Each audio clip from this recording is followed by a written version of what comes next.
All right, hi guys, good evening. Good evening, Harsh. Good evening, Anjali. Hi, Ravi. Namaste, Prithviraj. Good evening, Rudra. Hi, Shivang. Hi, Pratmesh. Good, Yash. Good evening. All right. कमी students ने join किया है अभी? Is it like last lecture में इसके पहले कितने students बैठे हुए थे?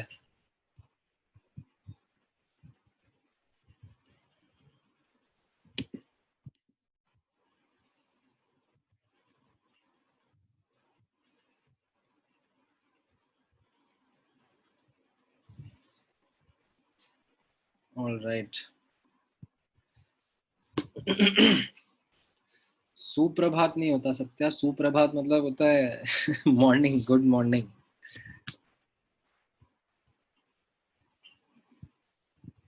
अभी संध्या का टाइम है. संध्या मतलब इवनिंग होता है.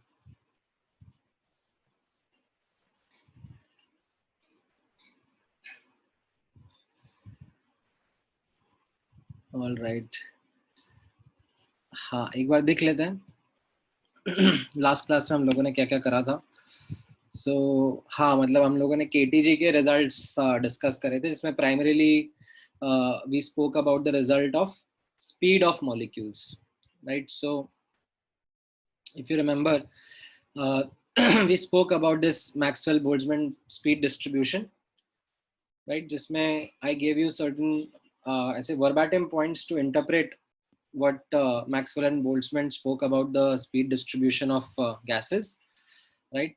कैसा था कि एक इंडिविजुअल पार्टिकल, एक इंडिविजुअल मॉलिक्यूल का स्पीड कांस्टेंट नहीं रहता है. Upon collision it changes its speed, but overall जो डिस्ट्रीब्यूशन रहेगा of speed of molecules that remains constant as long as the gas is under steady state.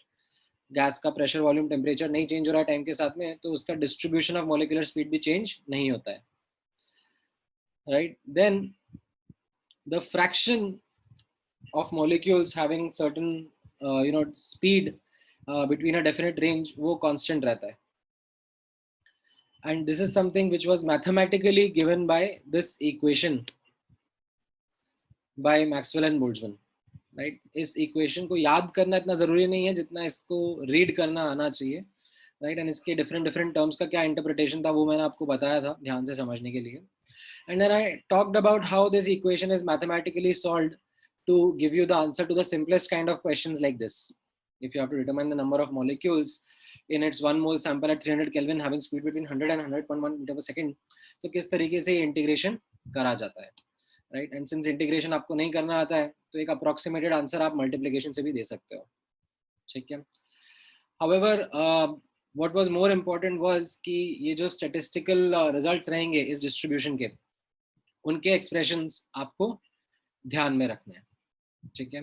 तो ये सब एक्सप्रेशन ऑफ एवरेज स्पीड, ठीक है, root mean square speed and most probable speed, ये 3 statistically important results हैं, ये आपको ध्यान में रखने रहेंगे.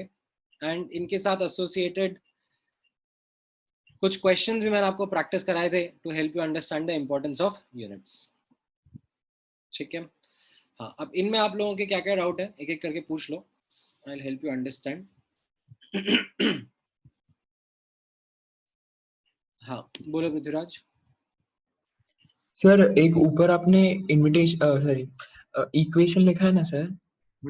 हाँ सर. सर इसमें सर जो आपने ग्रीन में हाईलाइट किया है सर, इसकी वैल्यू सर 0.1 कैसे आई sir? du is the interval जिसके बीच में हम देख रहे हैं कि मॉलिक्यूल्स कितने रहेंगे. सो this is your u and this is your u plus du. u plus du. Yes sir. Okay, so that's what makes du as 0.1. Got it sir. Sir ये याद रखना इतना जरूरी है कि जितने वो आपने नीचे फॉर्मूलेस दिए सर, ये वाले. हाँ सर, मतलब और ये जो एवरेज, urms, umps, ये वाले फॉर्मूले याद रखते हैं. हाँ सर, वो जो इक्वेशन दी आपने वो नहीं इतनी याद रखनी ना. ये उसके ऊपर वाला. हाँ सर. हाँ चलेगा, you can skip it. Okay sir. ठीक है. All right. सो जैसा मैंने आपको लास्ट क्लास में बताया था that we are going to talk about the interpretation from a numerical standpoint. अब मैं इसको ग्राफिकल स्टैंड पॉइंट से भी आपको एक्सप्लेन करना चाहूँगा. ठीक है, so let me put the heading on those lines. ठीक है, इसी में तुम्हारा क्वेश्चन भी आंसर हो जाएगा. यश, थोड़ा देर वेट करो. Graphical interpretation of speed distribution.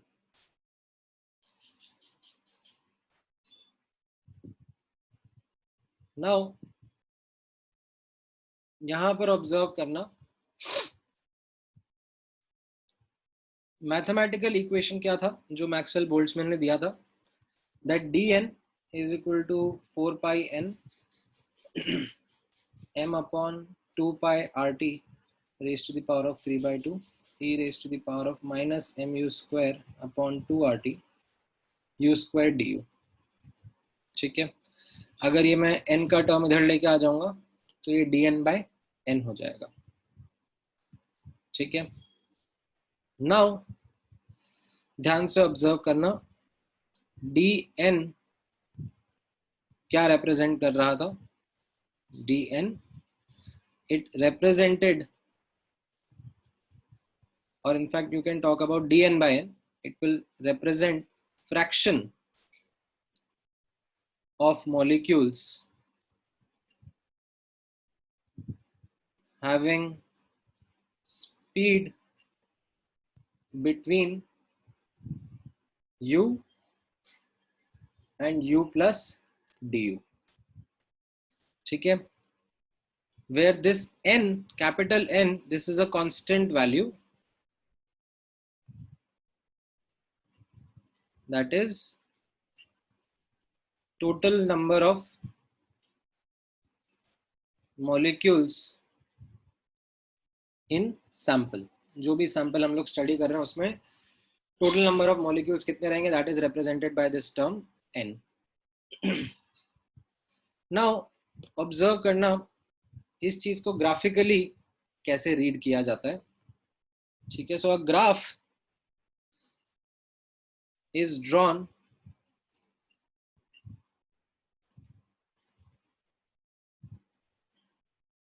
in such a manner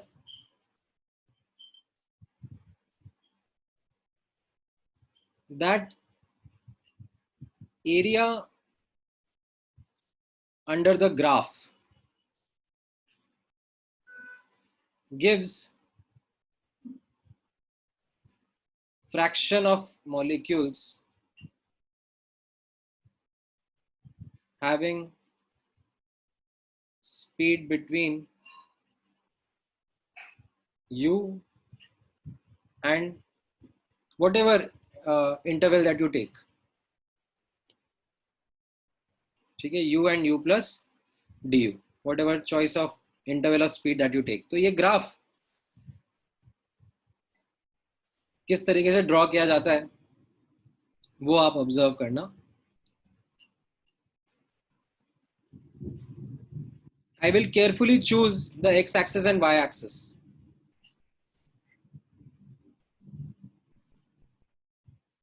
ठीक है, एरिया अंडर द ग्राफ क्या होता है, ये आपने पढ़ा इंटीग्रल y dx.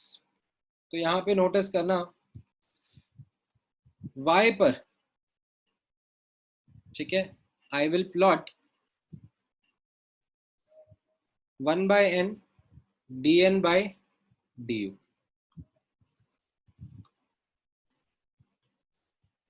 ये मेरा y एक्सिस पे, sorry 1 by n dn by du ये प्लॉट रहेगा, एंड x एक्सिस पर मैं u रखूंगा. ठीक है, x axis will be u. So now you can see that y will be 1 by n dn by du into dx. dx क्या हो जाएगा, du. तो ये du कैंसिल आउट हो गया, right. And because 1 by n constant है वो तो इंटीग्रल के बाहर आ जाएगा. सो दिस इंटीग्रल dn, ठीक है, जिस भी लिमिट से मैं इसको इंटीग्रेट करूंगा from whatever limit to whatever limit, it will give me the fraction of molecules which have speed between the limits that I would have chosen. ठीक है, तो अगर मैं मान लो u1 से u2 इसको इंटीग्रेट करूंगा, so I will get, this will give me the fraction of molecules having speed between u1 and u2. ठीक है, ये कुछ ऐसा अगर u1 है और ये u2 है, राइट, तो जो एरिया अंडर द कर्व रहेगा, this is what is going to be my fraction of molecules having that speed between u1 and u2. ऐसा मैंने क्यों चूज करा, why did I do this on the y axis, is because I deliberately wanted the area to get me the fraction of molecules. ठीक है, ये किसने सोचा, ये एक्चुअली जिन्होंने इसके पीछे का डेरिवेशन करा, जो इसके पीछे की मैथमेटिकल अंडरस्टैंडिंग डेवलप करी, उन्होंने इस तरीके से सोचा. ठीक है, इफ यू रिमेंबर, जैसे अपन लोग डिस्कस करते थे, ये आप लोगों ने एटॉमिक स्ट्रक्चर में भी देखा हुआ है. ठीक है, तो ये काफी कॉमन कॉन्सेप्ट है मैथ्स में. इफ यू रिमेंबर, प्रोबेबिलिटी क्या था,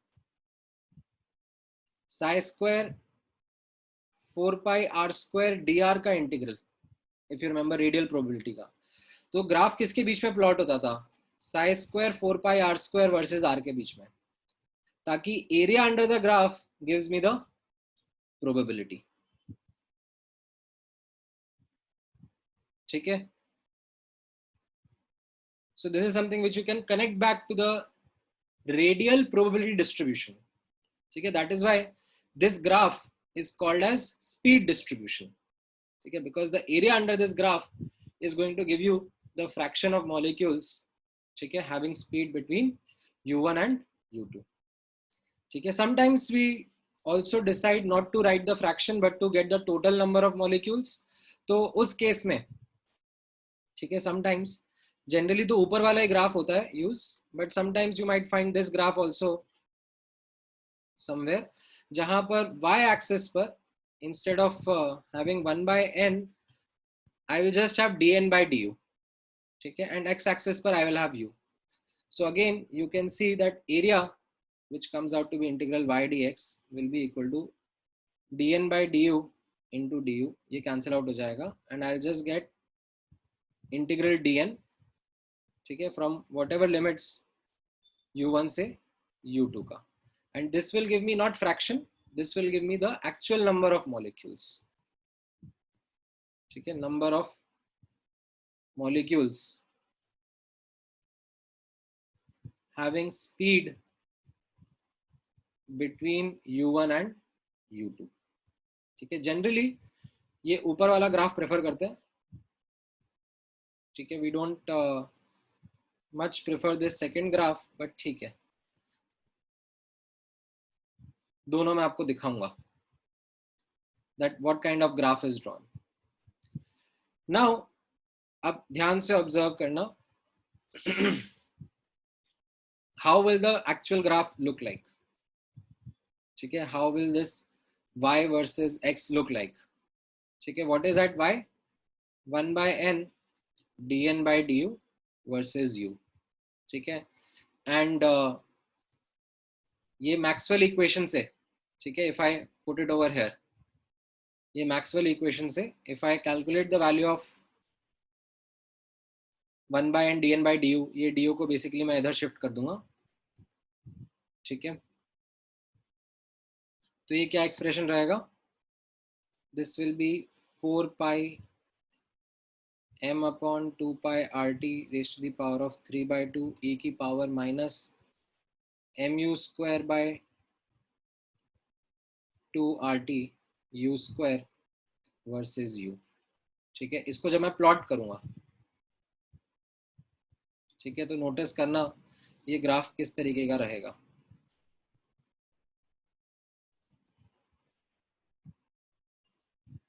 ठीक है, 1 by n dn by du versus u. As you can see, this is on my y-axis.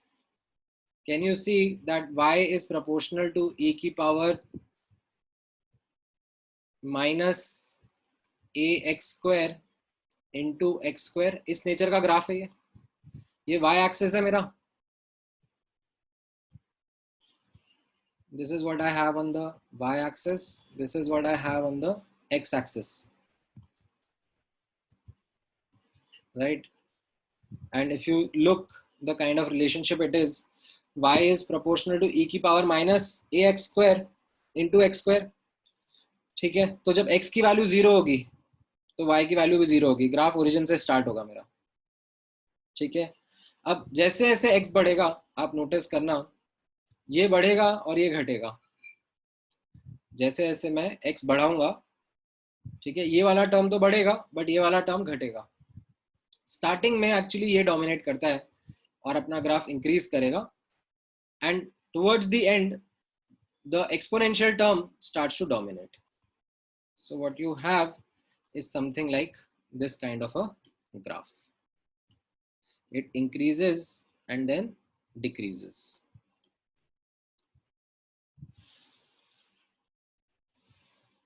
ठीक है, and it is not a symmetric graph. ठीक है,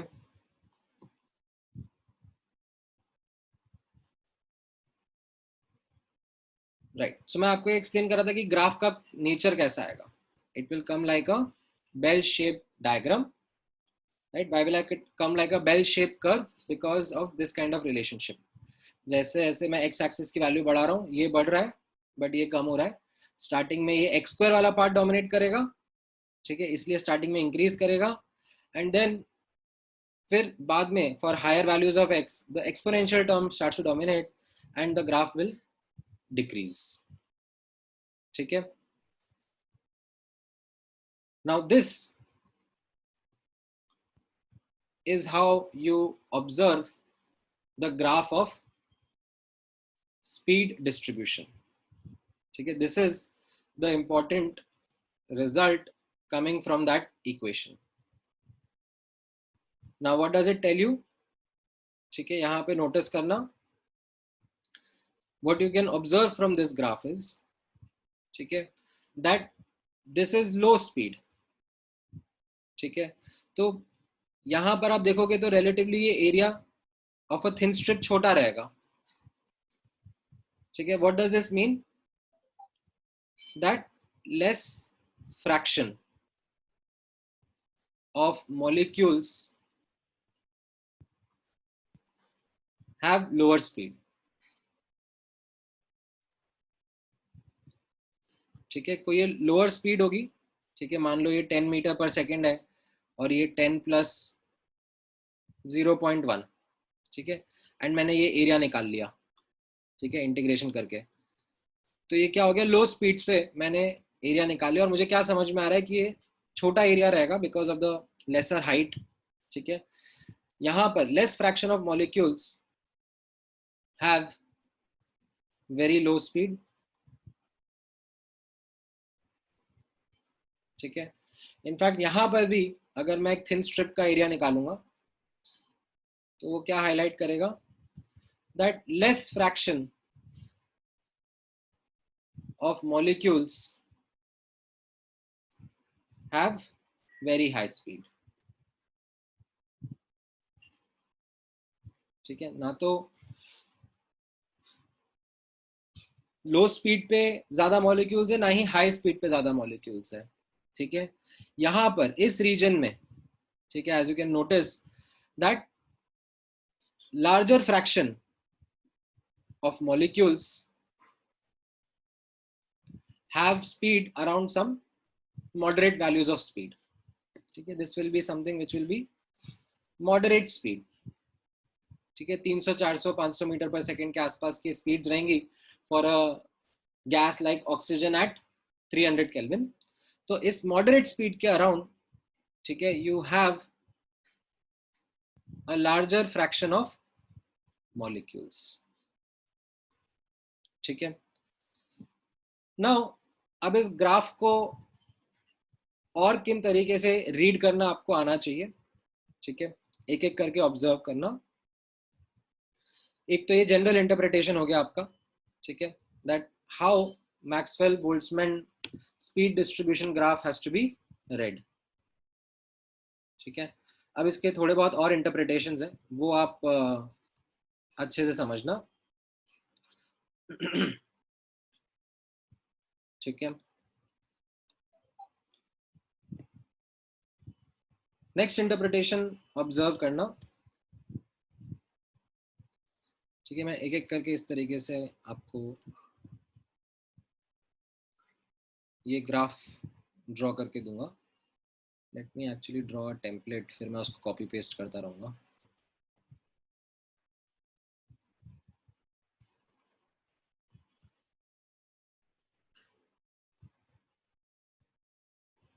ठीक है, this is 1/n dn by du versus u, and this is the nature of the graph. Now let me copy this. All right, so in this graph, if I have u1 and u2 as the limits and I shade this area, ठीक है, what does this area mean? This area means fraction of molecules having speed between u1 and u2.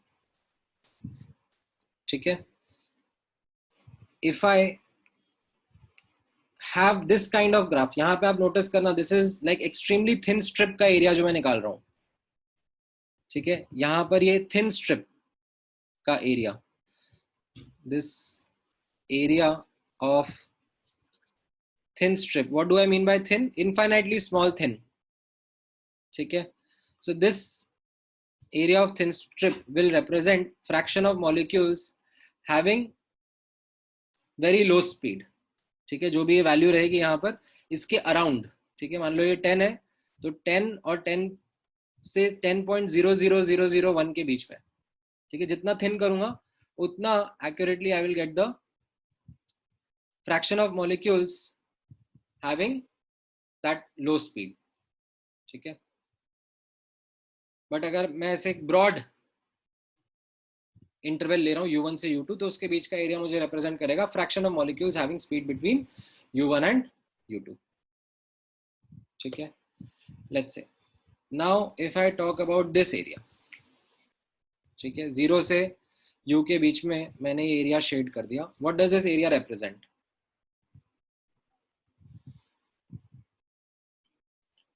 It represents fraction of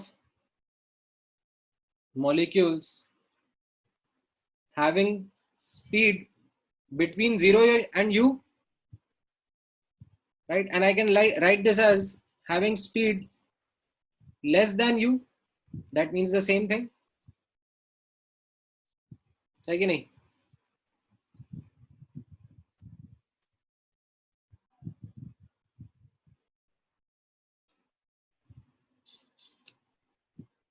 ये समझ में आया? That this area, it represents the fraction of molecules having speed between 0 and u, which is as good as saying fraction of molecules having speed less than u. ठीक है, if I kind of draw this diagram in which I shade this area, ठीक है, इसको u1 बोल देते हैं actually for it to be a particular value. What would this area represent? This area would represent fraction of molecules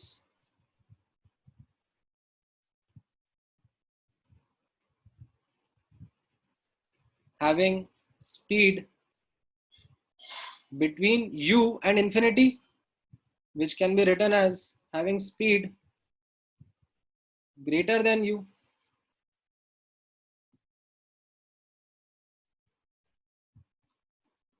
Or u1 actually, right? समझ में आ रहा है ये कैसे रीड करना है इस ग्राफ को? अच्छा, कल को if you have a graph something like this and उसमें मैंने पूरा एरिया ही शेड कर दिया, what would this area B?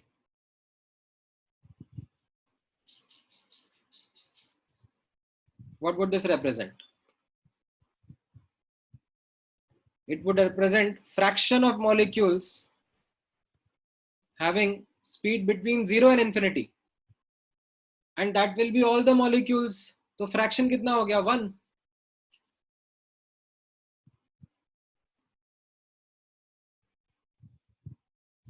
ठीक है, टोटल नंबर ऑफ मॉलिक्यूल्स कब रिप्रेजेंट करता? ठीक है, ये आप ध्यान से नोटिस करना, टोटल नंबर ऑफ मॉलिक्यूल्स जब रिप्रेजेंट करता जब मैं ये 1 by n हटा देता, and then I would have spoken about the total area. Then the total area would have been n, that is the total number of molecules. ठीक है, ऊपर वाला ग्राफ फ्रैक्शन बताता है, fraction of molecules having speed between 0 and infinity, that fraction is 1. ठीक है, ये समझ में आया आपको? Are you able to get this interpretation of this graph?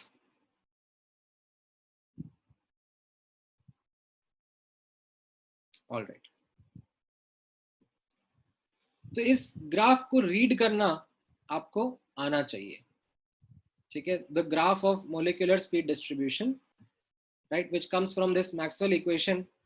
इसके लिए क्या क्या इंपॉर्टेंट पॉइंट्स हैं? First, you understand it's a bell shape curve, which means a less fraction of molecules have low speed, a less fraction of molecules have high speed. More or less the speed lie around certain average or moderate values. That is one reading. Okay. Then you have another set of readings which are these individual graphs. Okay. जिसमें particular shaded area क्या represent करता है वो आपको समझ में आना चाहिए. ठीक है. Now अब ऑब्जर्व करना, ठीक है, modifications to these graphs if you change certain parameters. ठीक है, that is also something which you should be able to understand well.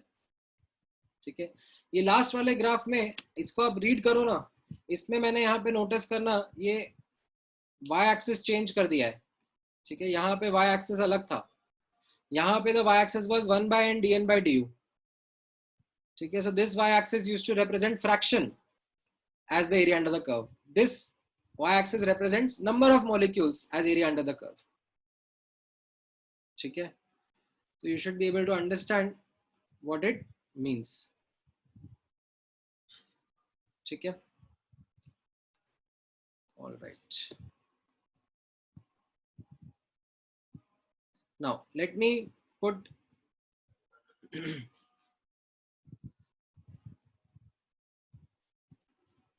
another detailing with the graph, and that is this was something which was as I said, okay, I should clearly highlight here, this is the speed distribution of a given gas. Okay, this is something which you can call as speed distribution of a given gas at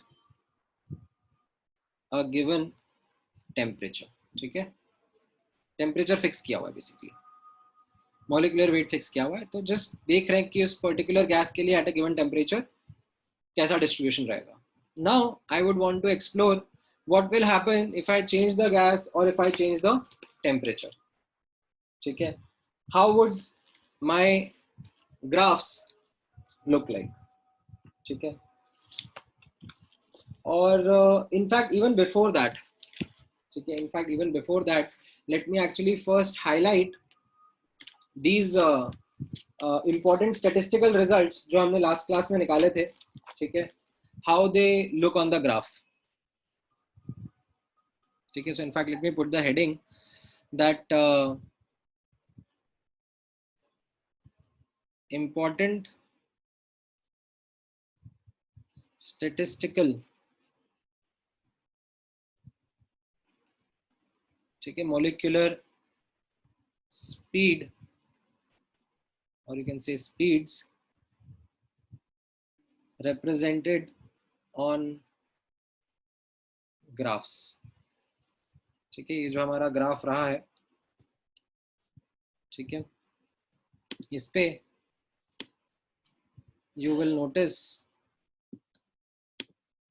जो हमने last class में 3 important statistical terms बताए थे molecular speed के, क्या क्या थे? One was UMPS। तो अब यहाँ पे आप नोटिस करना, ये जो मैक्सिमा है, ठीक है, पृथ्वीराज यहाँ पे नोटिस करो, तुम थोड़ी देर पहले पूछ रहे थे, ये जो मैक्सिमा है ये करस्पॉन्ड करेगा किसको? UMPS को, मोस्ट प्रोबेबल स्पीड, बिकॉज इसके अराउंड जो थिन स्ट्रिप का एरिया होगा that will be the maximum as compare to any other speed,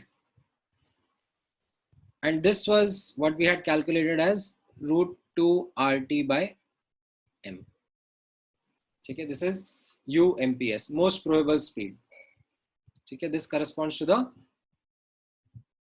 maxima। इसका डेरिवेशन कैसे निकाला होगा ये अब आपको मैंने लास्ट क्लास में नहीं बताया था, बट इसका डेरिवेशन आप निकाल सकते हो। All you need to do is put dy by dx equal to 0 and you will get this value of u, ठीक है। आप dy by dx इसको डिफरेंशिएट करना, ये जो y एक्सिस पे टर्म आई है आपकी, ठीक है, ये जो टर्म है, ठीक है, इसको with respect to u differentiate करो, ठीक है। ये वाला पार्ट तो कांस्टेंट है तो इट डजंट मैटर, ये e की power minus u square into you square वाला पार्ट आप चेन रूल से डिफरेंशिएट करोगे तो आपको वैल्यू मिलेगा जहां पर ये UMPS मैक्सिमम रहेगा, एज इन ये स्पीड मिलेगा जहां पे fraction of molecules will be maximum, ठीक है। आपको करना है आप कर लो डिराइव, बट मैंने आपको बताया तरीका किस तरीके से करा जाता है।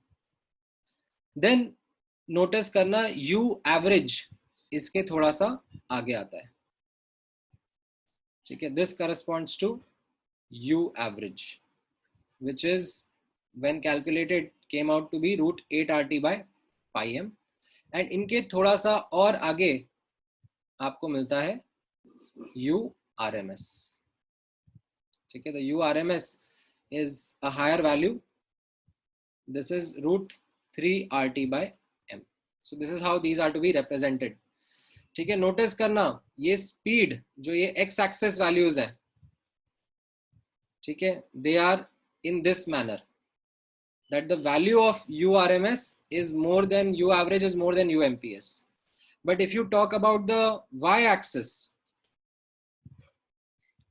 ठीक है, y axis क्या represent कर देगा? Y axis will not exactly represent the fraction but the thin strip का area, ठीक है, extremely thin strip का area around these speeds,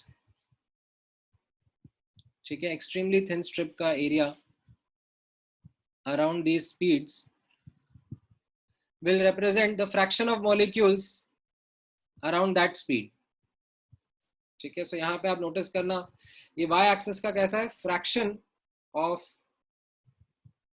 UMPS, f I should say fraction of U average, and f fraction of URMS। इसमें you will notice that the order is in this manner, that y axis of UMPS is more than U average then URMS, ठीक है। सो इसका reading किस तरीके से रहेगा, that FUMPS, ठीक है, that is the fraction of molecules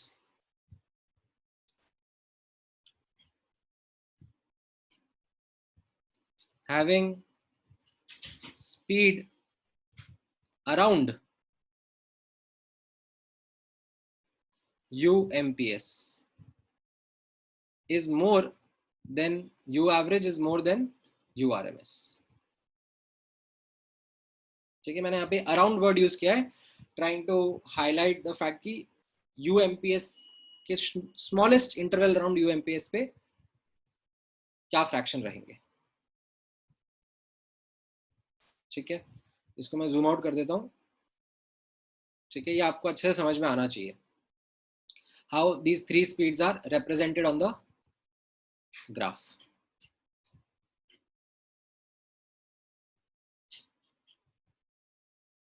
ठीक है, and this is something which is a non-symmetrical graph.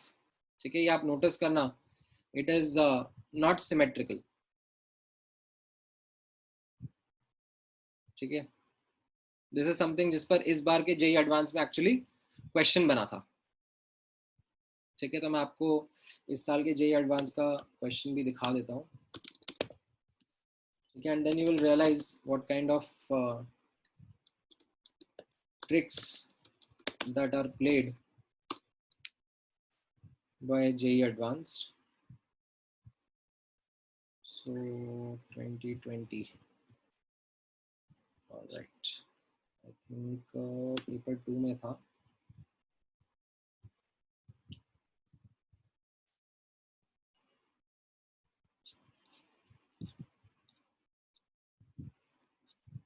नहीं, I think paper 1 में था. Let me just quickly take that question.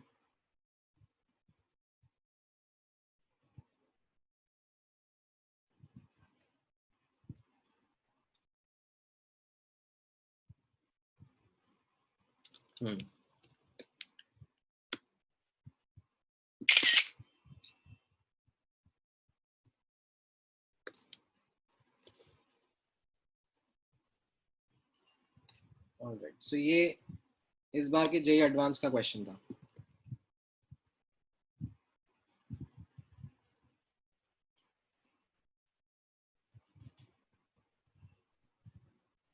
इसमें ये कैच हो गया था, as per the figure.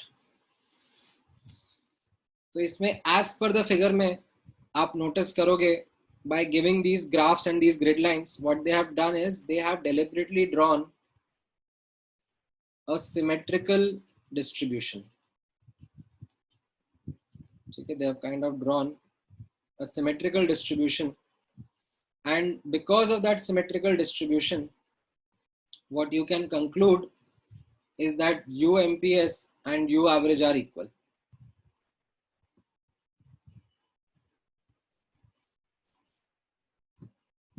ठीक है, and this is something which is a unique question by itself.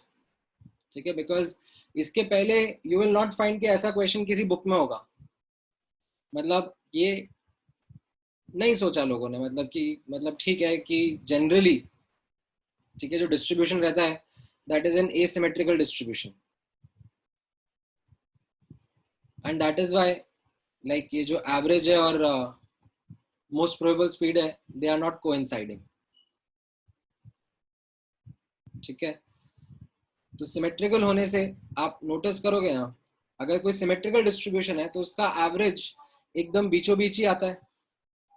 Right, if you have a distribution something like this 1 3 5 3 1, right, तो इसका distribution का जो एवरेज रहेगा वो एकदम बीचों बीच ही आएगा. ठीक है, so this is something that we are seeing कि यहाँ पर you have UMPS equal to U average.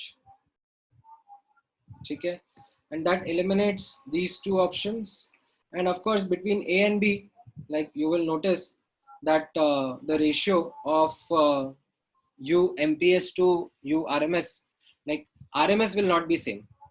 ठीक है, because even in case of a symmetrical distribution, ठीक है, U1 plus U2 plus till UN upon N is not going to be equal to U1 square plus U2 square plus UN square by N का square root. ठीक है, ये मैंने आपको काफी पहले ही बताया था कि ये दोनों इक्वल नहीं होंगे. U average U RMS will not be equal. So this also eliminates this first option and you get the answer to the B option as the correct one.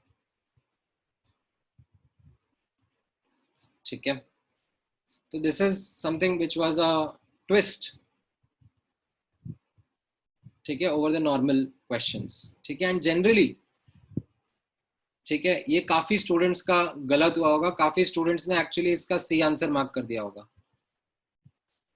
ठीक है, बिकॉज लाइक ये जो √2 is to √8/pi is to √3 की value है, वो actually यही value है. आप जब एनसीईआरटी में या फिर अलग अलग बुक्स में भी पढ़ते हो, ठीक है, जो ये ट्रेडिशनल अपना आंसर रहता है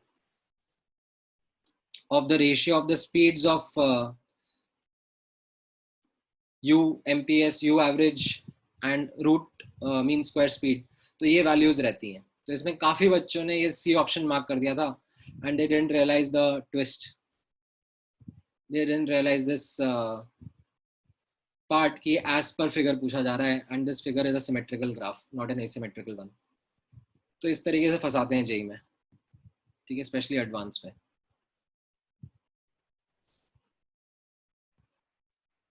ठीक है, नाउ तो ये आपको डेफिनेटली पता होना चाहिए कि स्टैटिस्टिकल रिप्रेजेंटेशन, स्पीड्स का रिप्रेजेंटेशन कैसा रहता है ऑन द ग्राफ. ठीक है, now let's discuss one more important aspect with these graphs. ठीक है, तो ध्यान से ऑब्जर्व करना है यहाँ पर. Change in speed distribution upon change in temperature. ठीक है, कैसा रहेगा यहाँ पे आप नोटिस करना. Let's say you have copy this graph. ठीक है, you have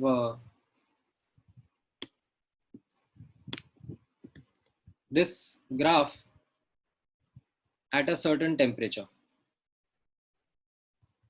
ठीक है, say T1. ठीक है, and you change the temperature and your graph becomes something like this.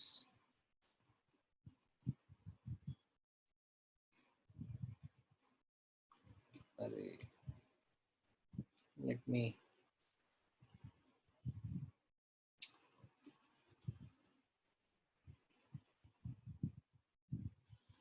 ठीक है, इस तरीके से लेट्स आपका ग्राफ बन गया. ये T2 टेम्परेचर पर है. तो आई एम आस्किंग यू कि T1 T2 में क्या रिलेशनशिप है,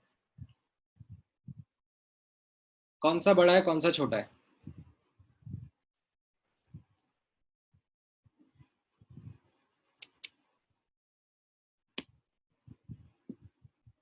एनी गेस वर्क. नहीं, सुमित आपका गड़बड़ है. Disha right, Rigved right, Aastha right. नहीं, शिवांग आपका गड़बड़ है. हाँ, Prithviraj you are right. Dhruva आपका आंसर इनकम्प्लीट है. लाइक रिलेशनशिप बताओ ना. नहीं, शुभम आपका भी गड़बड़ है. हार्दिक आपका भी गड़बड़ है. हाँ राइट रुद्र. कैसे आप बता सकते हो answer? So you can actually do a quick check. ठीक है, इसमें नोटिस करना ये वैल्यू रहेगी √2r/T2/m एंड ये वैल्यू रहेगी √2r/T1/m. ठीक है, these will be the MPS corresponding to the peaks and you can see this value. ठीक है, speed is on the x axis. ठीक है, don't focus on y axis. Speed is on x axis. ठीक है, तो जो UMPS की value है वो x एक्सिस पर है. तो यहां से आपको दिख सकता है, you can get the conclusion that T1 T2 में एक्चुअली T1 बड़ा है.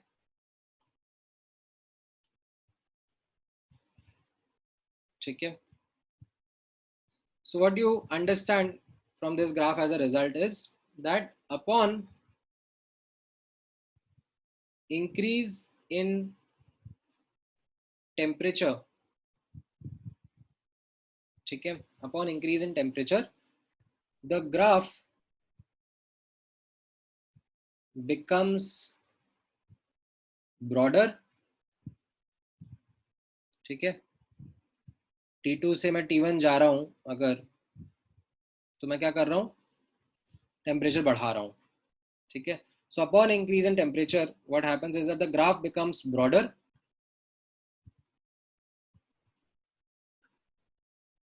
and the peak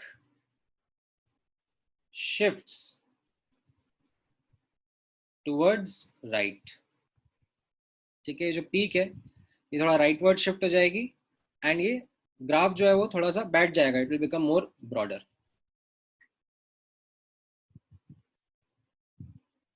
ठीक है. This is what happens when you change the temperature, ठीक है. इसमें ये सेकंड वाला पॉइंट तो बहुत ही इंट्यूटिवली समझ में आ जाएगा, ठीक है, that why increase in temperature will shift the peak towards right, क्योंकि यूएमपीएस की वैल्यू बढ़ गई है ना, एक्स एक्सिस पर है ना यू.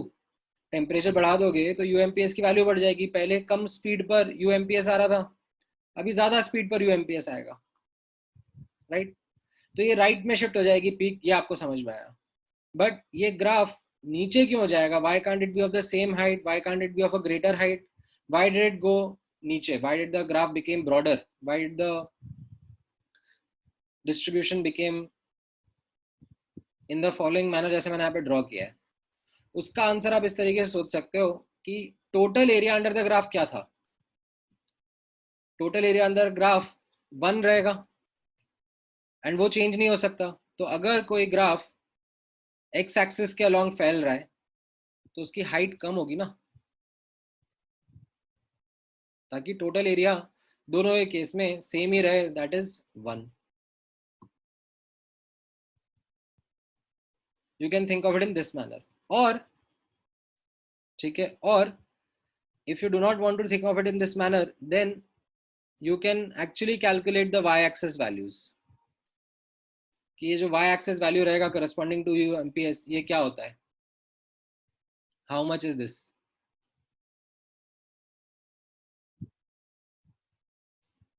ठीक है. if you actually calculate this, ठीक है, मैंने तो करा हुआ है इसलिए मैं आपको बता देता हूँ, बट चाहो तो आप खुद भी कर सकते हो. This is 4 times E upon root pi into 1 upon UMPS. तो अगर आप टेम्परेचर बढ़ा रहे हो तो यू कैन नोटिस यूएमपीएस की वैल्यू बढ़ेगी, तो ये जो वाई एक्सिस की वैल्यू है ये घट जाएगी, ठीक है. कहाँ से लाया मैं ये मैंने वही मैथ्स करी, डिफरेंशिएट करा, ठीक है. ये जैसे यहाँ पे मैंने बताया था आपको, dy by D x put करा तो उससे मुझे मिल गया कि x की वैल्यू जिस पर मैक्सिमम आएगा, और उसको मैंने पुट कर दिया वापस से अपनी इक्वेशन में, तो मुझे करस्पॉन्डिंग ये y की वैल्यू भी मिल गई, ठीक है. बेसिकली यहाँ पर ये जो y एक्सिस है, यहाँ पर मैंने u की जगह UMPS डाल दिया, तो इसको सिंप्लीफाई करने पर मुझे ये मिल गया,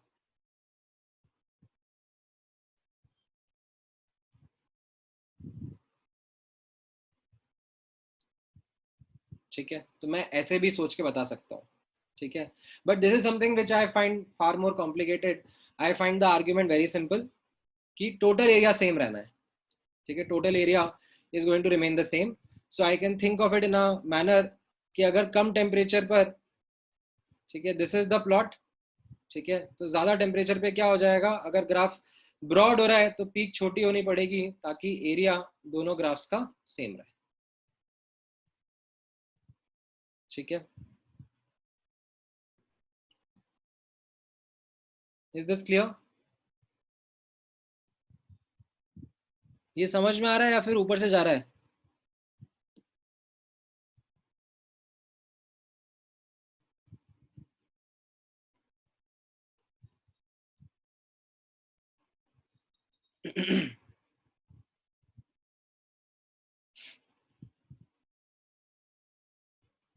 ठीक है,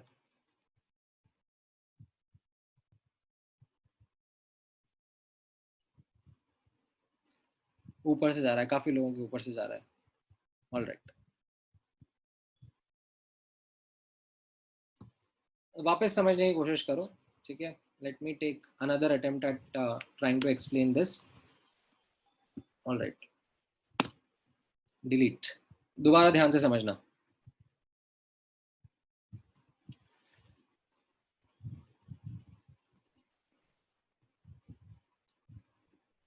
आई have this question for you, ठीक है। अब आप खुद ही इस चीज को फिगर आउट करने की कोशिश करो that you have this distribution of 1 by n dn by du versus u, which is a bell shaped curve, ठीक है। एंड ये मैंने किसी T1 टेम्परेचर पे प्लॉट किया है, ठीक है। नाउ इसमें लेट मी आस्क यू कि ये जो x एक्सेस पे स्पीड है, ठीक है, इसकी वैल्यू कितनी थी, हम लोगों ने निकाल ली थी, दैट दिस इज √2RT/m, ठीक है। If I ask you about this y axis value, तो आप ये फिगर आउट करके मुझे बताओ कि ये क्या रहेगा। How will you figure this out? You will figure this out from the fact that 1 by n dn by du is equal to 4 pi m upon 2 pi rt raised to the power of 3 by 2 e की power minus mu square upon 2 rt u square. This is the value. So in this you substitute u as umps to get the y-axis value.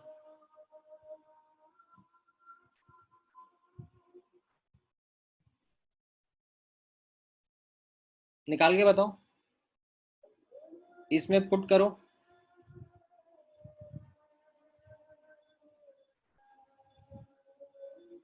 क्या बन रहा है ये?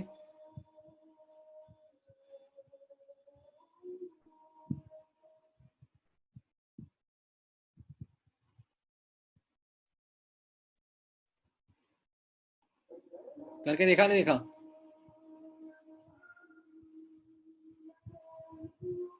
कैसा बनेगा ये? So you put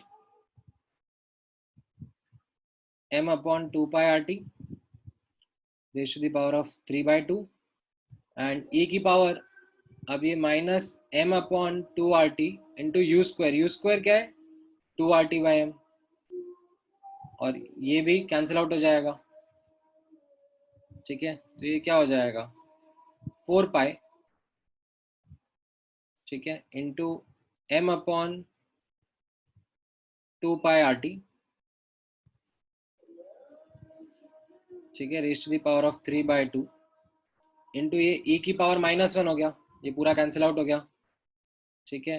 and यहाँ पर ये नोटिस करना 2RT/m की पावर 1 है, ठीक है। और इनको अब मैं सिंप्लीफाई करूंगा तो ये क्या हो रहा है, ठीक है, ये 2RT, ये m अपॉन 2RT है raise to the power of 3 by 2, तो यहाँ पर ये क्या बचेगा, ये पाई मैं बाहर निकाल लूंगा, ठीक है। तो ये 4 अपॉन रूट पाई बाहर रहेगा, ये e 1 अपॉन ई रहेगा, एंड देन इन दोनों को मैं सिंप्लीफाई करूंगा तो ये m अपॉन 2RT की पावर 1/2 बचा, ठीक है, which is as good as saying that this is 4 upon e root pi into 1 upon u mps. This is what is there on the y axis, ठीक है। अभी समझ में आया y एक्सिस पे क्या है नाउ, ठीक है। इफ वी इंक्रीज टेम्परेचर तो क्या हो जाएगा, umps which is equal to √2RT/m increases. What does this mean? That the peak shifts towards right, ठीक है। एंड यहाँ पे नोटिस करना कि जो ये y वैल्यू थी, y वैल्यू एट UMPS, ठीक है, which was 4/e√π into 1/UMPS, ये क्या हो जाएगा, ये डिक्रीज हो जाएगा, ठीक है। तो इसका क्या मतलब हो गया, दैट पीक शिफ्ट्स डाउनवर्ड्स, ठीक है, क्योंकि y एक्सिस की वैल्यू कम हो रही है जैसे जैसे टेम्परेचर बढ़ता जा रहा है, right. So thus now you can see that if this was the graph, ठीक है, at a higher temperature, ठीक है, तो ये पीक राइटवर्ड शिफ्ट हो जाएगी एंड डाउनवर्ड शिफ्ट हो जाएगी, ये T1 रहेगा, ये T2 रहेगा, हायर टेम्परेचर पे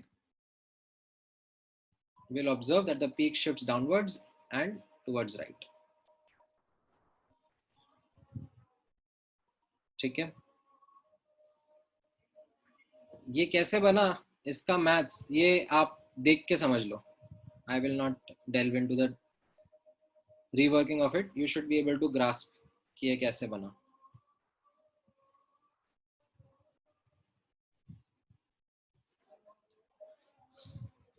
ठीक है, मैं जूम आउट कर देता हूँ।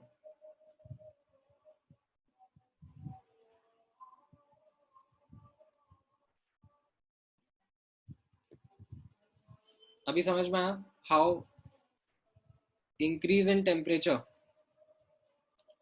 Peak shift towards right and peak shift towards downward होता है।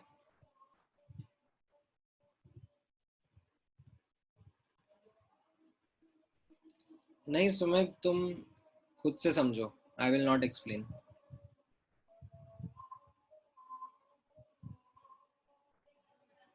ये मैथ पार्ट मैंने करके दिखा दिया, मैं इससे ज़्यादा सिंप्लीफाई करके नहीं बताऊंगा, सब कुछ एक एक स्टेप लिख के बता दिया मैंने।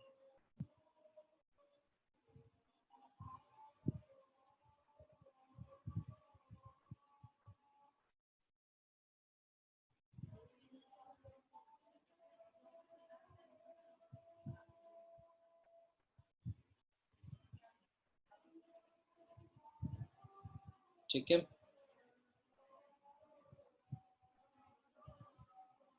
ऑल राइट, नाउ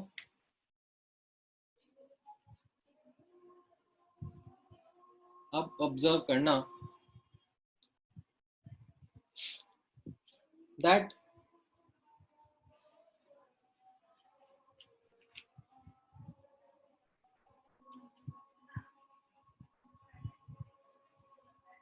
मोलिकुलर और इनफैक्ट चलो मोलिकुलर वेट के पहले भी मैं क्वेश्चन आपसे पूछ सकता हूँ, ठीक है।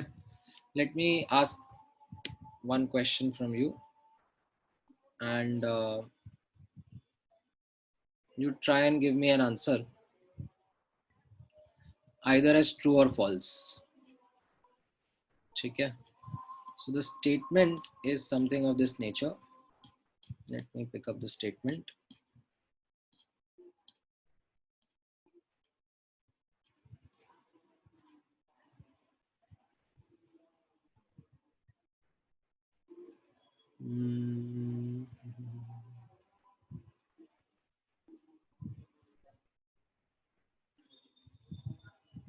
Okay, let me actually write that statement for you.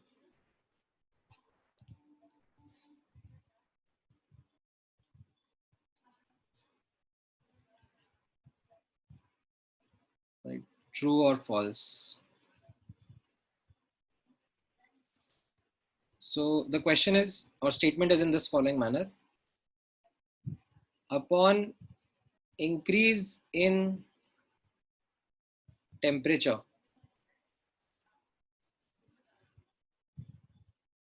fraction of molecules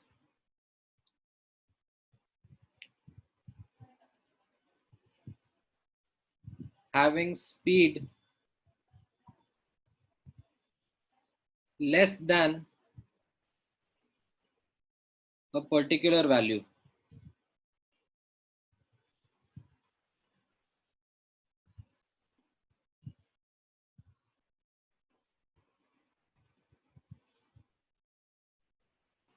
Decreases.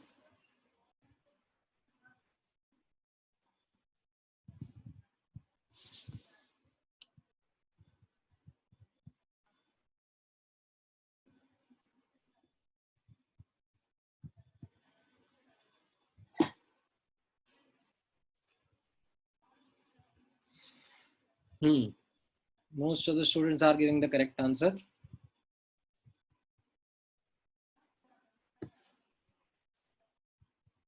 All right. The correct statement is true.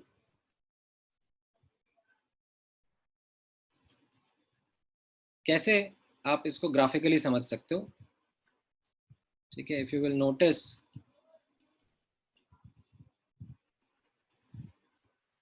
ये लोअर टेम्परेचर का ग्राफ था, ठीक है, एंड ये हायर टेम्परेचर का ग्राफ है.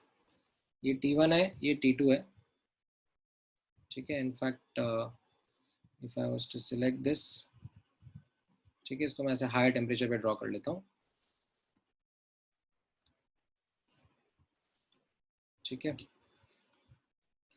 T2 was greater than T1. तो अब मान लो कोई एक स्पीड थी, ठीक है, this is some U1 speed. Notice करना what is representing the fraction of molecules having speed less than U1. The black area versus the red area, which is greater.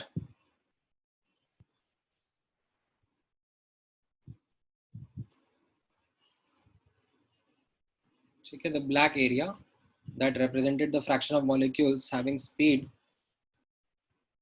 less than U1 is greater than the red area, which is representing the same speed, same thing, but at a higher temperature.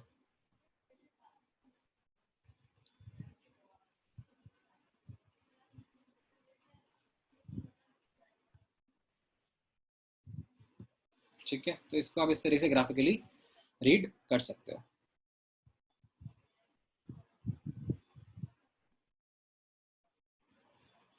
All right, if I ask you, यहाँ पर observe करना,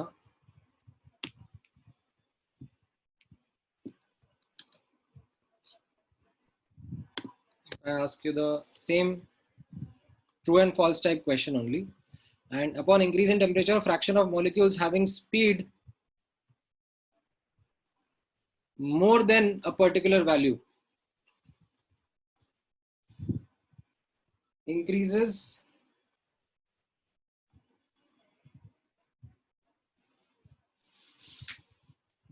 will this be true or false?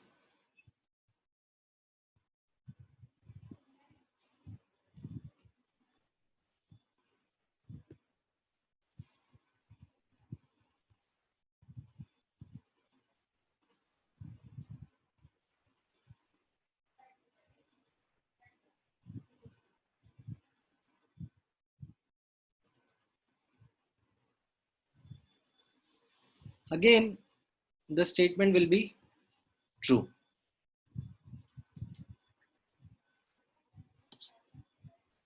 ठीक है, किस तरीके से आप observe कर सकते हो यहाँ पर? Again, I can help you read and interpret it graphically. ठीक है, ध्यान से ऑब्जर्व करना.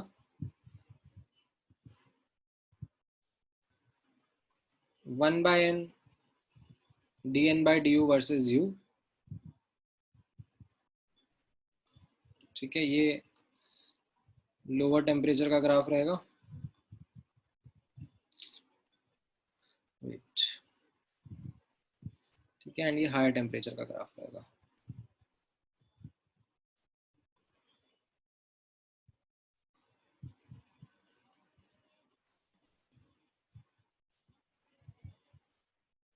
ठीक है, सो आपने कोई एक स्पीड पकड़ी, से u, and this is the higher temperature graph. ये T1 है और ये T2 वाला ग्राफ है. तो you can notice the black area, ठीक है, versus the red area now.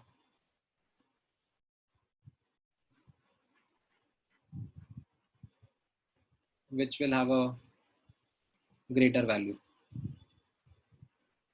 T1 and T2 में, course T2 is greater than T1, and यहाँ पर आप black area, because black area represents the speed of molecules having speed greater than u, and यहाँ पर red area, it will represent the speed of molecules having speed greater than u.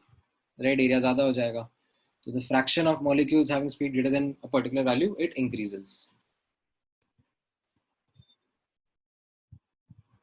ठीक है. And इसमें आपको कुछ doubt आ रहा होगा, तो I would encourage you to explore that doubt. हाँ, हर्ष को आ गया. बोलो हर्ष. Hello sir. सर वो डिपेंड करेगा ना सर कि ज्यादा होगा, डिपेंड्स अपॉन स्पीड ना, कि हमने स्पीड का लिया है. नहीं डिपेंड करेगा sir. If we take it as 0 तो फिर एरिया तो फिर सेम ही रहेगा ना. Except 0 of course. मतलब then more than a particular value mean like 0 के आगे ही बात करेंगे हम लोग. ठीक है सर. फिर यहाँ की भी स्पीड लोगे ना तब भी आंसर आपका सेम ही आएगा. थोड़ा सोचना if you are able to get an answer to that. ठीक है सर.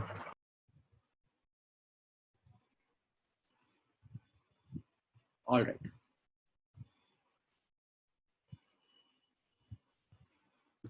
टोटल एरिया दोनों ग्राफ में सेम रहेगा ना पृथ्वीराज. ये टोटल एरिया क्या रिप्रेजेंट करता है? ये मैंने क्या बताया था, ये टोटल एरिया 1 रिप्रेजेंट करता है ना, irrespective of the gas or the temperature you are going to plot at it. Total area is going to be 1 because it represents the fraction of molecules having speed between 0 and infinity. That will be all the molecules.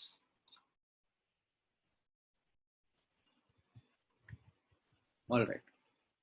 So ये temperature के साथ का variation हो गया. ठीक है. इसी तरीके से अगर मोलिकुलर वेट चेंज होगा, यानी कि गैस हम चेंज कर देंगे, तो भी कैसा डिफरेंस आएगा यहाँ पर नोटिस करना. Change in speed distribution. ठीक है, नोटिस करना. Change in speed distribution with change in molecular weight. So I'll just quickly close this in form of a simple question. Okay, so let's say you have a graph which represents the speed distribution 1 by n dn by du versus u. Okay, and this is one graph and this is another graph. This is at the same temperature. ठीक है, दो gases हैं, एक का molecular weight m1 है, एक का molecular weight m2 है. Can you quickly tell me कौन सा बड़ा कौन सा छोटा? What will be the relationship between m1 and m2?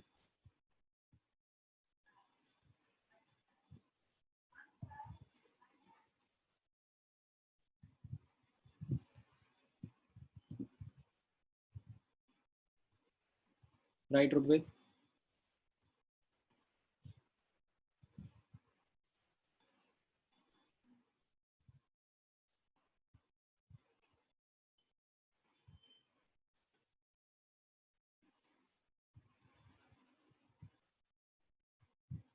Again गड़बड़ मत करो.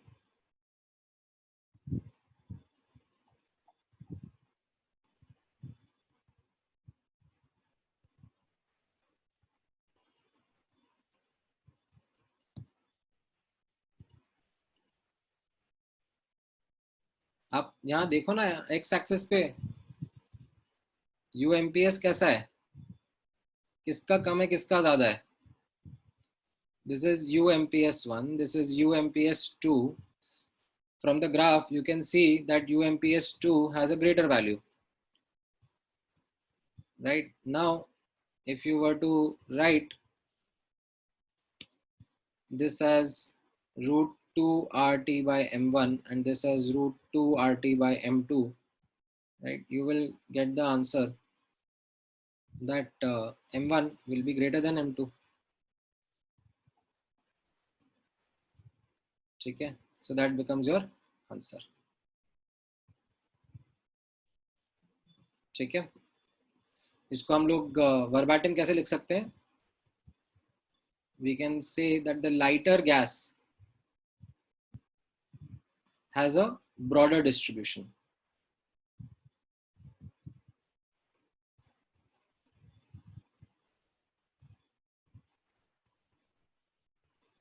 As compared to a heavier gas.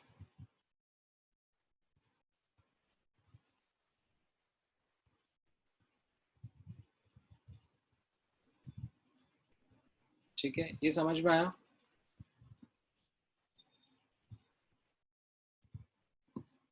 All right.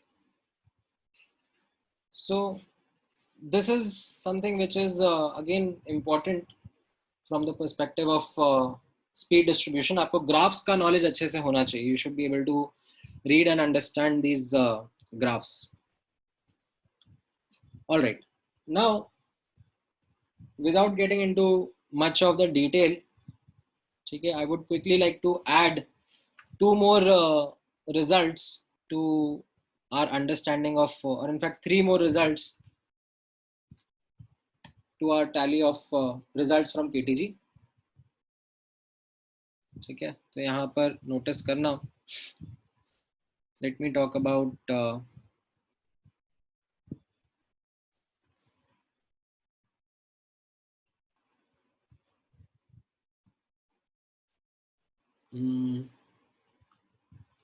let me first talk about the result, which is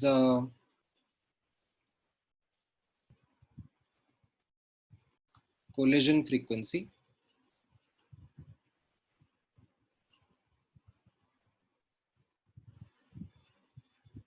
ठीक है, we represent it using again the symbol Z.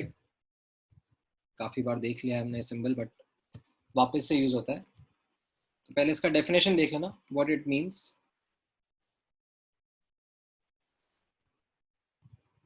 collision frequency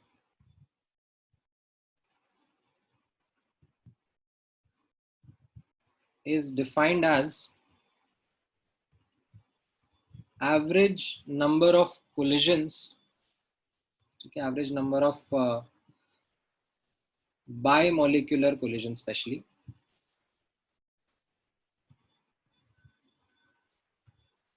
ठीक है, दो molecules के बीच के collision. So collision frequency is defined as average number of bimolecular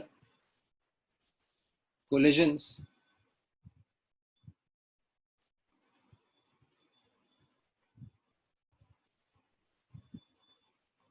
of a molecule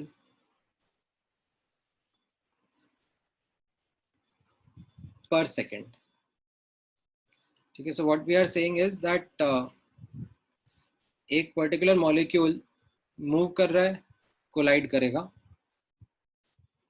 ठीक है, then again it will change its direction, फिर से कोलाइड करेगा, फिर से चेंज कर लेगा, स्पीड, डायरेक्शन सब चेंज कर लेगा.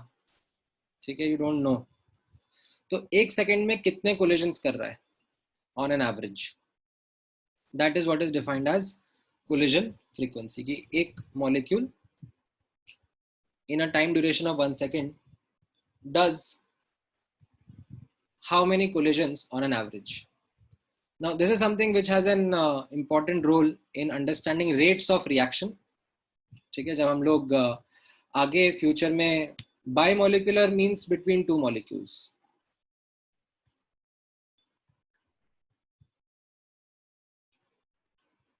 ठीक है, between two molecules there is a possibility कि तीन मॉलिक्यूल्स भी एक साथ आके कोलाइड करें. ठीक है, there is a possibility that चार मॉलिक्यूल्स एक साथ आके कोलाइड करें, बट इनकी प्रोबेबिलिटीज बहुत कम हो जाती हैं. तो जनरली जो कोलिजन्स हो रहे हैं बिटवीन गैस मॉलिक्यूल्स, ठीक है, most you can say 99.9% of those molecules the collisions are bimolecular only.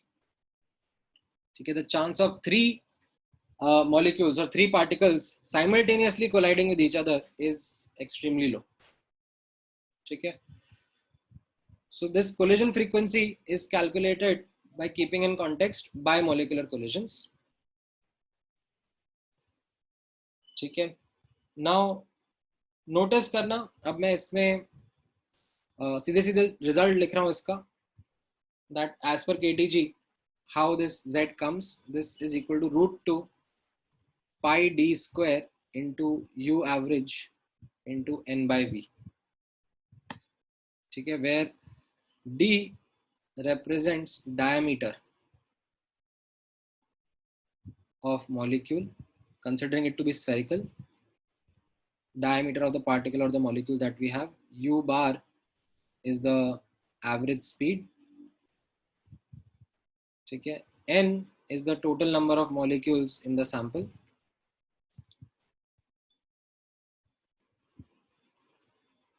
and v is the volume of vessel. ठीक है, so this will be an important result to understand, because in future जैसे मैंने आपको बताया कि जब chemical reactions होते हैं, ठीक है, मान लो N2 you know is reacting with H2, ठीक है, to form certain molecules, right? In fact, this is a more complicated example. A more simpler example would be something of this nature, say H2 plus Br2, ठीक है, they are combining to form 2HBr.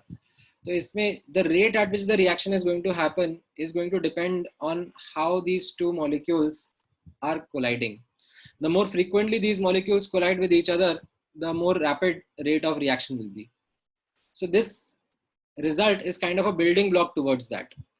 Okay, that let's say if you have a given gas, then how many times its molecules, okay, a given molecule will collide with other molecules in a given second.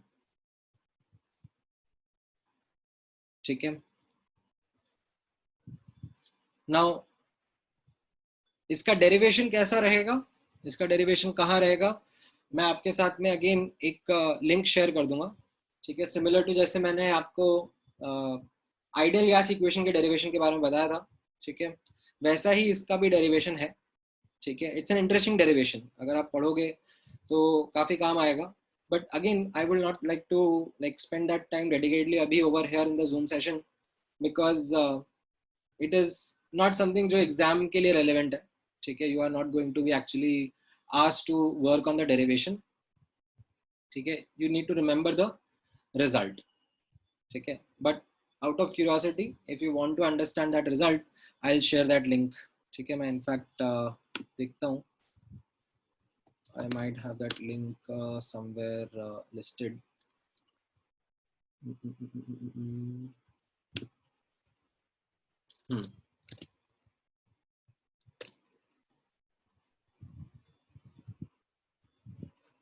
ठीक है, मैंने link यहाँ पे paste कर दिया है.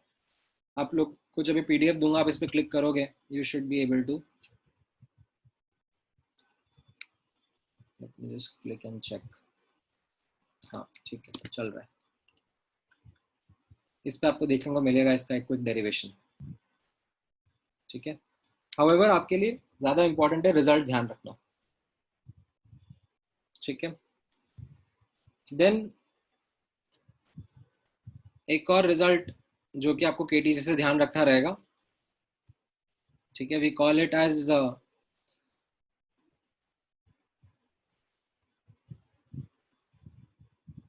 Mean free path, ठीक है, मीन फ्री पाथ और represented by the symbol lambda, ठीक है. इसका डेफिनेशन नोटिस करना, फिर मैं इसका रिजल्ट भी लिखवाता हूँ. लाइक इसका डेफिनेशन रहेगा average distance travelled bye a molecule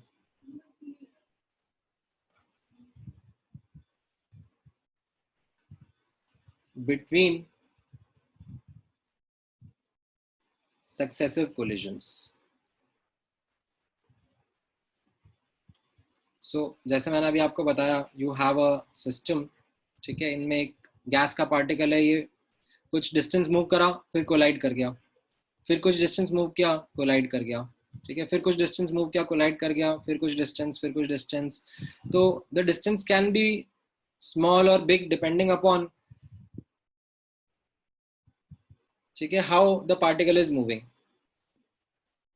now in सब का अगर मैं एक एवरेज वैल्यू प्रिडिक्ट करना चाहूँ, ठीक है, कि between any two successive collisions, ठीक है, एवरेज डिस्टेंस कितना ट्रैवल कर रहा है पार्टिकल, ठीक है, यहाँ पे ये मान लो D1, D2, D3, D4, ये सब डिफरेंट डिफरेंट डिस्टेंसेस हैं जो कि पार्टिकल ट्रैवल कर रहा है बिटवीन सक्सेसिव कोलिजन्स। तो on an average if I was to compute that result, तो वो क्या रहेगा, यहाँ पर आप ऑब्जर्व करना, ठीक है, that lambda is equal to 1 upon √2 pi d square into n/v, ठीक है, this is actually u bar upon collision frequency, ठीक है, the average speed upon collision frequency, and इसका formula is something which is here in front of you, ठीक है। Derivation इसका काफी simple ही है, like if you understand collision frequency का डेरिवेशन, तो ये लैम्डा का डेरिवेशन काफी क्लियर हो जाएगा, ठीक है। आप किस तरीके से इसको सोच सकते हो, ठीक है, यहाँ पर आप नोटिस करना that in a duration of 1 second number of collisions z थे, ठीक है। तो between one collision, between successive collision कितना टाइम लगेगा, ठीक है, तो आपके पास टाइम आ जाएगा, and distance travelled will be equal to speed into that time, ठीक है। तो u bar into 1 upon z, that is what is your mean free path is the distance travelled between successive collisions, ठीक है। तो इससे आप ये result निकाल लोगे। ये z का फॉर्मूला मैंने पुट करा है यहाँ पर, u बार कैंसिल आउट हो गया, ये मीन फ्री पाथ का आपका रिजल्ट आ जाता है, ठीक है। Now this is something which is you can say a set of results जिनका अगर डेरिवेशन नहीं भी आता तो काम चल जाएगा, but you should remember the values at least, ठीक है, you should not skip the values, ठीक है। सो ये थोड़ा सा आपके लिए एक इम्पॉर्टेंट लर्निंग रहेगा इसमें, values as in the formulas, ठीक है, दैट आर देयर। नाउ एक और रिजल्ट रहेगा जो मैं आपको लिखवा देता हूँ, दिस इज समथिंग जो आप लोगों ने पहले भी मुझसे पूछा था जब हम लोग ग्राम्स लॉ के बारे में पढ़ रहे थे। Some of you had asked about the this thing, the Graham's law में जो प्रोपोर्शनैलिटी कांस्टेंट होता है, ठीक है, उसका क्या रिजल्ट रहेगा, ठीक है। इनफैक्ट एक्चुअली एक और रिजल्ट मुझे याद आ रहा है काइनेटिक एनर्जी के डिस्ट्रीब्यूशन का, वो भी मैं आप लोगों को, ठीक है, नेक्स्ट क्लास में बता दूंगा, एंड फिर मैं वो एक क्वेश्चन भी करा दूंगा, ठीक है। अभी की क्लास में नहीं क्लोज हो पाएगा KT ji, I will take 30 minutes more of your time to actually close the KT ji का रिमेनिंग रिजल्ट्स, ठीक है। आज के लिए इतना काफी है, you should be able to solve a good deal of questions from the booklet based on these results that we have discussed today. हाँ, बोलो हर्ष।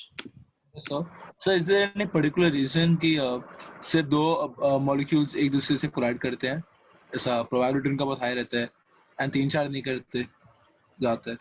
नहीं, just from the perspective of मतलब अगर if you have मतलब a sample of molecules in a system, ठीक है, and they are randomly moving, ठीक है, and if you were to actually you know kind of figure out the probability कि एक given location पर, ठीक है, दो molecules simultaneously आए, इस चीज की probability versus एक location पर 3 molecules simultaneously एक साथ आए, इसकी probability, तो ये drastically reduce हो जाती है। 4 मॉलिक्यूल एक पोजीशन पर साइमल्टेनियसली प्रेजेंट हो, इसकी प्रोबेबिलिटी और कम हो जाती है। And sir, one more, so that lambda is 1 upon collision or u average upon collision? u average upon collision frequency, मतलब ये जो टाइम था ठीक है, ये 1/z था। ओके सर, ठीक है सर, आया। 1 सेकंड के टाइम में z कोलिजन्स हो रहे हैं, तो बिटवीन सक्सेसिव कोलिजन कितना टाइम लगेगा वो मैंने निकाला। एंड उतने टाइम में स्पीड अगर मुझे पता है तो डिस्टेंस ट्रैवल्ड मैं निकाल लूंगा, and that is what the definition of mean free path was, distance travelled between successive collision. Yes sir, yes sir. Time, you can say time between successive collision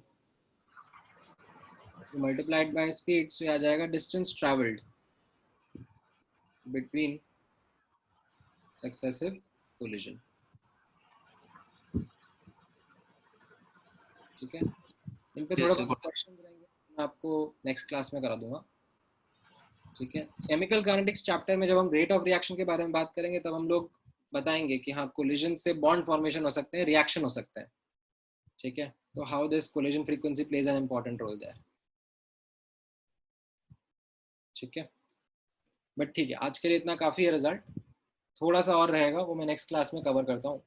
and then in the next class we should be able to start with real gases as well. ठीक है, so that will be the next part of the chapter. All right, चलो take care, good night guys. कुछ doubt पूछना है और आपको?